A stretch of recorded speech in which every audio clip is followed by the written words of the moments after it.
Prenez garde de manquer d'observer cette loi très importante de l'élargissement spirituel. C'est ce qui est indiqué par le fait de revêtir l'homme nouveau. Nous avons raison alors de poser la question, avons-nous vraiment revêtu l'homme nouveau?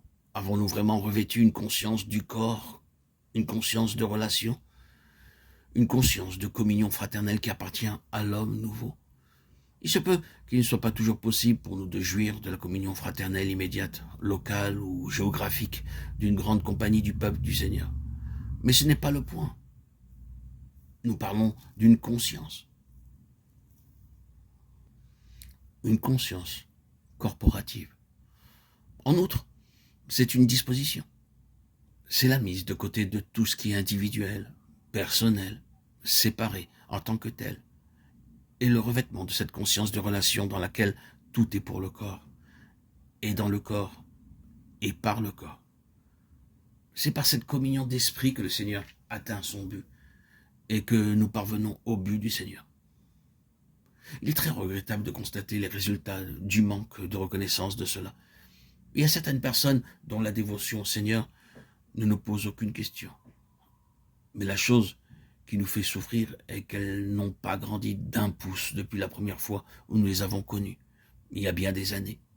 Tout au moins, il n'y a aucun signe d'une plus grande capacité. Ils sont très exactement les mêmes qu'ils étaient.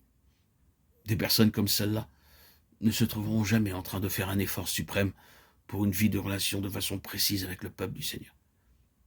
Elles passent d'un lieu à l'autre et elles disent « Je ne vais pas m'établir dans une communion particulière du peuple du Seigneur. Je vais rester libre. Je vais me déplacer, rester en contact avec tous. » Cela peut être très bon d'un certain point de vue et vous ne devez pas mal comprendre et supposer qu'il soit dit que nous ne devons pas être en bon terme avec tout ce qui est du Seigneur. Mais il y a autre chose qui est nécessaire pour l'édification, à savoir une relation concrète avec le peuple de Dieu. C'est une nécessité pour le Seigneur en vue d'une plus pleine révélation. Dans cette question de révélation, que ne devons-nous à cette chose même? Pour une révélation, le Seigneur doit avoir le corps exprimé spirituellement. Il est extrêmement important de savoir cela. C'est là que le ministère du Seigneur fonctionne. Éphésiens 4 est un grand chapitre du ministère. On rejette tout isolément et toute pensée de départementaliser le ministère quand on a le corps exprimé réellement, quand chacun est trouvé occupant une certaine place de valeur spirituelle dans l'œuvre du Seigneur, non pas selon les termes techniques que l'homme a coutume d'utiliser en référence à une telle œuvre, mais où chacun représente quelque chose de valeur spirituelle, où chacun est un ministère, un ministre devant le Seigneur, d'une certaine manière. Que vous le reconnaissiez ou non, c'est un fait.